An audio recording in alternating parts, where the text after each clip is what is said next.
कविता महाशिक्षा।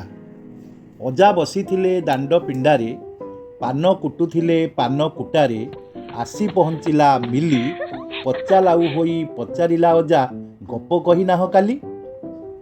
हसी हसी अजा कहिले नातुणी, पान बिना पाटी आंबिळा हेलाणी, कौन करिबी कह, खंडे न खाइले भल लागिबनी, जमा खोलिबनी मुह।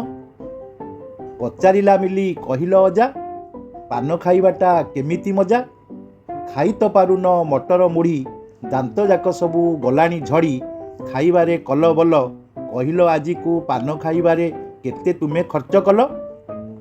10 खंड जीए दिन को खाए, 150 टंका मासकु हुए, वर्ष को 1800, जीवन जाकरे पान खाइबारे केते खर्च हैला कुह। अजा मने मने कले हिसाब, तांकर लक्षेरु अधिक हेब 50 बरस कथा, सेही पैसारे भुवनेश्वर रे जमी गुंठे ही थांता। पचारिला मिली कि हेला अजा, पान खाइबाटा केमिति मजा, पढ़ी कि पिला दिने वैष्णव पाणी कविता। पान बिड़ी नुहे छोटिया निशा, जड़ा पड़े नाही टाणे पैसा।